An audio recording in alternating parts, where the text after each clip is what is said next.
예수님께서 이제 가버나움에서 고향 나사렛으로 가시게 됩니다. 그러나 뜻밖에도 고향 사람들의 반응은 냉랭하고 부정적입니다. 또한 오늘 본문에 보면 예수님께서 12제자를 따로 세워서 권능을 주시고 이렇게 둘씩 파송하여서 여행 채비와 사역 방식들에 대해 자세하게 말씀해 주십니다. 이에 제자들은 흩어져서 회개를 선포하고 여러 권능을 행하는 모습이 오늘 본문에 기록되어 있습니다. 먼저 고향을 찾아오신 예수님은 고향에서도 변함없이 말씀과 기적을 통해서 하나님 나라 복음을 전하셨습니다. 다른 지역에서처럼 이 고향 사람들도 생소하면서도 권위가 있고 또 놀랍고 기이한 예수님의 역사에 놀라게 됩니다. 하지만 이 고향 사람들은 예수님의 말씀과 기적이 무엇을 의미하고 또 무엇을 가리키고 있는 것인지를 듣지도 못하고 보지를 못했습니다. 3절을 보면 이 사람이 마리아의 아들 목수가 아니냐, 야고보와 요셉과 유다와 시몬의 형제가 아니냐, 그 누이들이 우리와 함께 여기 있지 아니하냐 하고 예수를 배척한지라. 그들은 예수님이 행하신 기적도 보았고 예수님이 전하신 말씀도 들었습니다. 그 말씀에 권위가 있음을 보았고 또한 예수님을 통해서 일어난 기적을 분명히 보았지만 그것이 무엇을 의미하는지, 그것이 무엇을 가리키고 있는지에 대해서는 듣지를 못하고 보지를 못하는 것입니다. 우리는 여기에서 분명한 마귀의 역사를 보게 됩니다. 고린도후서 4장 4절을 보면 그 중에 이 세상의 신이 믿지 아니하는 자들의 마음을 혼미하게 하여 그리스도의 영광의 복음의 광채가 비치지 못하게 함이니라고 말씀합니다. 마귀가 이 고향 사람들의 마음을 혼미하게 해서 그리스도의 영광의 복음의 광채가 그들의 마음과 심령에 비치지 못하도록 역사했다는 것이죠. 그런데 마귀가 무엇을 통해서 그들의 마음을 혼미하게 했습니까? 도대체 무엇을 통해서 그들의 심령에 복음이 뿌려지지 못하고 예수님의 역사가 무엇을 가리키고 있는지를 듣지 못하게 만들고 보지 못하게 만들었습니까? 첫 번째는 바로 경험입니다. 그들이 가지고 있는 예수님에 대한 기억, 그들이 가지고 있는 예수님을 이미 한 사람의 평범한 사람으로 알고 있는 그들의 경험을 통해서 그들의 마음을 혼미하게 해버린 것입니다. 듣지 못하게 만들고 또 보지 못하게 만들고 깨닫지 못하게 만들었다는 것이죠. 저는 목회를 하면서 그런 경우를 흔하게 접하게 됩니다. 당장 말씀을 전하는 저부터 저의 지금까지의 목회 경험이 다른 목회자들이나 혹은 다른 사역자들의 어떤 다른 은혜, 제가 경험해 보지 못한 다른 은혜에 대해서 오히려 그것을 제한하거나 잘 수용하지 못하는 것을 보게 됩니다. 그러니까 제 경험이 다른 목회자나 다른 사역자들이 경험했던 은혜, 그들의 사역 혹은 그들의 어떤 전하는 말씀의 은혜를 이렇게 제한하거나 받아들이지 못하는 저의 모습을 볼 때가 있어요.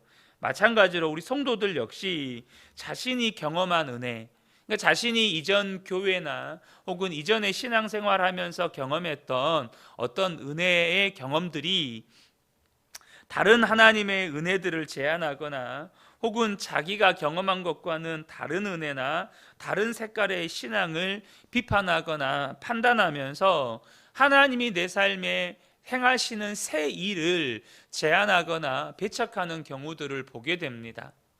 여러분, 하나님은 분명히 성경에 말씀하시기를 새 일을 행하시는 하나님이라고 말씀하셨습니다. 물론 본질은 똑같습니다. 바로 예수님이 하나님의 아들이신 것과 예수님께서 십자가에서 나의 죄를 위해서 죽으신 것과 또한 그 예수님께서 부활 승천하셔서 지금은 성령으로 내 안에 계셔서 역사하고 계시는 그 근본은 똑같습니다. 그 근본은 똑같지만 여러분, 사람은 어떻습니까? 똑같은 것이 반복되면, 그러니까 경험이 반복되면 매너리즘에 빠집니다. 여러분, 저와 여러분의 삶이 동일한 것이 반복되잖아요. 감동이 식습니다. 동일한 것이 반복이 되면 여러분 감사가 식어버립니다. 동일한 것이 반복이 되어져 버리면 아멘이 식어버립니다. 그래서 하나님께서 똑같은 하나님이신데 우리의 삶에 새 일을 행하십니다. 새로운 역사를 일으키세요. 하나님이 어떤 하나님이신지 우리에게 가르쳐 주시기 위해서 우리에게 베푸시는 은혜의 방식을 바꿔서 우리에게 다가오신다는 것입니다. 그래서 여러분, 저와 여러분의 삶에 하나님께서 새 은혜를 부어주시기 위해서 새 일을 행하실 때가 참 많습니다. 그런데 문제는 뭐냐면 우리의 경험이 하나님께서 내게 은혜 베푸시기 위해서 행하시는 새로운 역사를 제한하거나 보지 못하게 만들거나 듣지 못하게 만들 때가 있다는 것입니다. 내가 경험한 것만이 전부라고 여기는 이 우물 안의 개구리와 같은 그 시야, 그런 근시안적인 시야가 하나님께서 내게 은혜를 베푸시는 것을 제한해 버린다는 거예요. 또 한 가지는 뭐냐면 고집입니다. 예수님을 통해서 눈앞에 펼쳐진 이 기적이 믿기지 않아서가 아닙니다. 그들은 예수님이 행하신 기적을 보았습니다. 근데 왜 예수님을 배척했느냐? 그것이 믿겨지지 않아서가 아니에요. 그것은 뭐냐면 믿으면 자신이 변해야 하기 때문입니다. 그러니까 변하기 싫어서 안 받는 것입니다. 그걸 믿으면 이제 예수님이 내 친구가 아니라 예수님이 주님이 되어야 되거든요. 그걸 받아들이면 예수님이 나에겐 이제 하나님이 되어야 돼요. 얼마 전까지는 예수님은 그냥 내 고향 사람에 불과했는데 내가 예수님을 주님으로 고백하기 싫은 거예요. 내가 변하기 싫은 겁니다.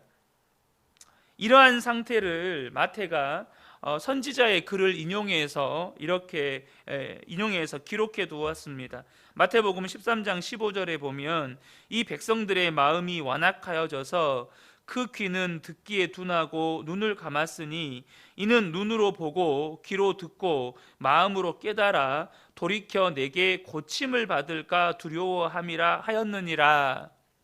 뭘 말합니까? 고침을 받을까 두려워함이니라.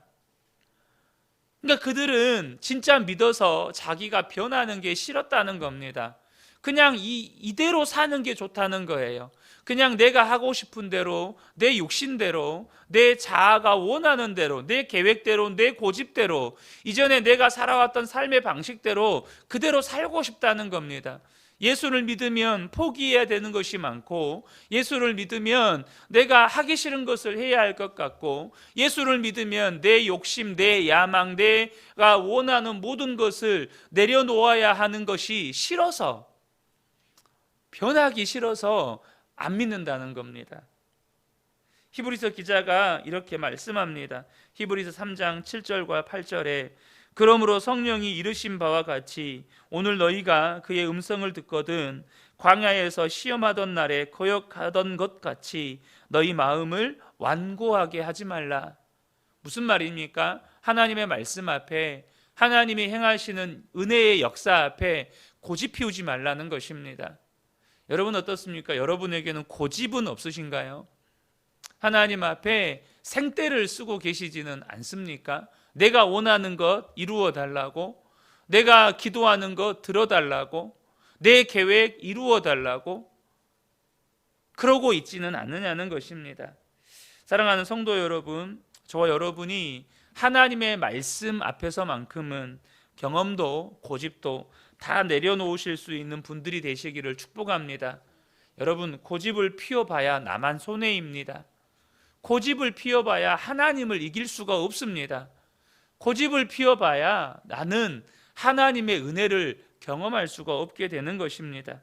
내 고집도 내려놓고 내 경험도 내려놔야 하나님이 은혜를 부어주실 수가 있고 내 삶에 새로운 은혜의 역사를 행하실 수가 있는 것입니다. 예수님을 있는 그대로 받아들이고 말씀을 말씀대로 기적을 하나님의 역사로 보고자 하는 마음이 없다는 것을 이제 예수님이 확인하셨어요. 그래서 예수님은 아무리 고향이라고 해도 더는 권능을 행하실 수가 없어서 다만 믿음으로 나아온 소수의 병자만 고치는데 그치셨습니다. 5절을 보면 거기서는 아무 권능도 행하실 수 없어 다만 소수의 병자에게 안수하여 고치실 뿐이었고 라고 말씀합니다. 능력이 부족하거나 능력이 없어서가 아니라 그 고향 사람들, 대부분의 고향 사람들의 마음밭이 길가이고 돌밭이고 가시떨기 밭이었기 때문에 능력을 행하실 수가 없었다는 것입니다. 지난주에 새벽 예배 때 이 밭의 비유에 대해서 잠깐 나누었습니다. 여러분, 다시 한번 말씀을 드리고 싶은 건, 여러분, 열매 맺는 건 씨에 달린 것이 아니고 밭에 달려 있는 것입니다. 물론 씨가 좋아야죠. 좋은 품종을 심으면 좋은 품종의 열매가 맺어집니다. 그러므로 여러분, 강단에서 전하는 이 말씀이 정말 중요합니다. 저는 저와 여러분에게 좋은 씨를 뿌리기 위해서 끊임없이 하나님 앞에 엎드리고 은혜를 구할 것입니다. 그러나 여러분, 기억하셔야 합니다. 좋은 씨건 조금 품질이 떨어진 씨건 열매를 맺는 건 밭에 달려 있는 것입니다. 열매를 맺는 건 밭에 달려 있는 거예요. 물론 품종이 좀 더 우수한 품종이어서 우수한 열매를 맺을 수 있고, 혹은 조금 좋지 못한 품종이어서 좋지 못한 품종을 맺을 수는 있습니다. 그러나 여러분, 꼭 기억하셔야 합니다. 열매를 맺는 건, 수확하는 건 밭에 달려 있다는 거예요. 여러분이 은혜 받는 건 강단에 선포된 좋은 말씀 정말 중요하지만, 그러나 여러분, 진리에서 벗어난 것이 아니라면 여러분, 은혜 받는 것은 전적으로 마음에 달려 있는 거예요.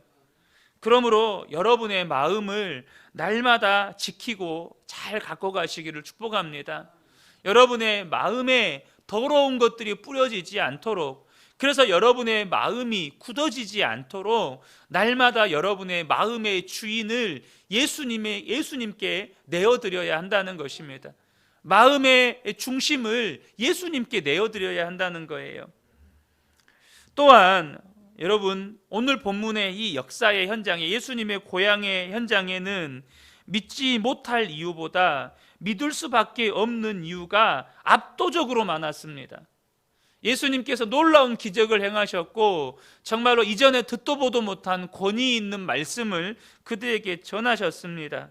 그러나 그들의 불신과 배척은 예수님마저도 이상하게 보일 정도였다고 마가는 서계하고 있습니다. 6절을 보면 그들이 믿지 않음을 이상히 여기셨더라. 이에 모든 촌에 두루 다니시며 가르치시더라. 여러분, 저와 여러분의 삶을 정말로 제대로 눈을 뜨고 살펴보고 돌아볼 필요가 있습니다. 정말 제대로 눈을 뜨셔야 합니다. 무슨 말이냐? 우리의 삶에 예수님을 믿을 이유가 많습니까? 예수님을 믿지 못할 이유가 많은가요? 우리의 삶에 하나님께서 나를 구원하시고 인도하시고 보호하신 은혜가 많습니까? 아니면 적습니까? 우리가 다니엘 기도회 때 손경민 목사님의 간증을 통해서 들었던 것처럼 그 은혜라는 찬양을 지을 때 처음에는 이렇게 질문을 했다고 하잖아요. 내 삶에 베푸신 하나님의 은혜가 얼마나 많은가? 그런데 시간이 가면 갈수록 질문이 바뀌더라는 거예요. 질문이 어떻게 바뀌었습니까? 도대체 내 삶에 하나님의 은혜가 아닌 것이 무엇인가? 은혜가 아닌 것이 무엇인가로 질문이 바뀌더라는 거예요. 다시 말하면 우리의 삶은 온통 하나님이 내게 베푸신 은혜가 둘러싸고 있다는 뜻입니다. 그러므로 저와 여러분이 눈을 제대로 뜨셔야 돼요. 우리의 삶에 하나님을 믿을 이유가 많은지 믿지 못할 이유가 많은지. 그런데 예수님께서 그들에게 이렇게 예수님을 믿을 수밖에 없는 역사를 행하셨고 말씀을 전하셨음에도 불구하고 믿지 않음을 이상히 여기셨다는 거예요. 그럼 여러분, 우리의 삶은 어떨까요? 우리의 삶을 돌아보고 계시는, 우리의 삶을 보고 계시는 예수님은 어떤 반응을 하실까요? 우리의 들쭉날쭉한 믿음이나 온탕과 냉탕을 오고 가는 믿음에 대해서 주님이 이상하게 여기시지는 않을까요?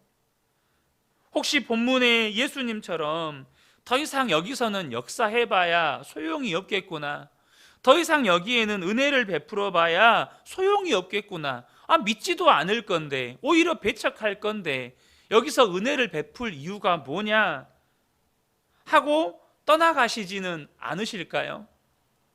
예수님께서 그들을 이상히 여기시면서 이제는 그 고향을 떠나서 다른 촌에 두루 다니시면서 말씀을 전하시고 복음을 전하시고 기적을 행하셨다고 말씀하고 있습니다.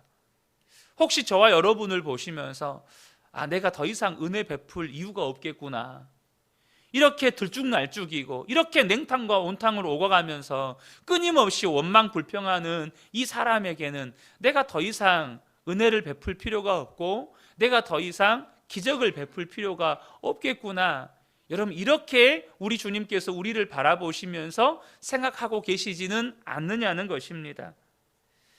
그러므로 저와 여러분에게 하나님이 내게 베푸신 은혜를 바로 볼 수 있는 믿음의 눈이 필요합니다.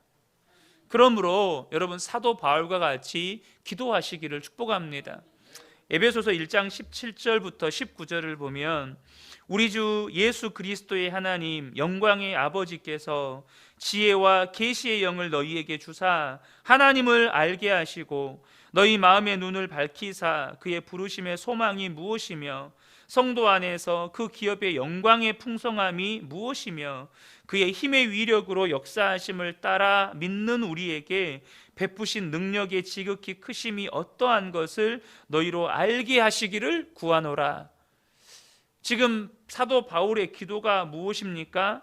주님, 저들에게 지혜와 계시의 영을 부어 주옵소서. 그리하여서 하나님을 알게 하여 주옵소서. 부르심의 소망이 무엇이고 성도 안에서 그 기업의 영광의 풍성함이 무엇이고 우리에게 베푸신 능력의 지극히 크심이 어떠한 것을 하나님 알게 하여 주옵소서. 여러분, 사도 바울이 에베소 교회 성도들을 향해서 이렇게 기도했다는 것입니다. 저는 우리 근혜교회 성도님들에게 하나님께서 지혜와 계시의 영을 부어주시기를 축복합니다.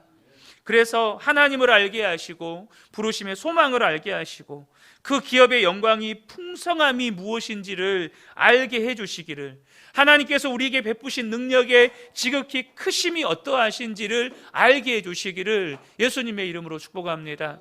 그래서 우리 모든 성도님들의 삶 가운데 날마다 하나님께서 부어주시는 은혜가 더하여지시기를 예수님의 이름으로 축복합니다. 아멘.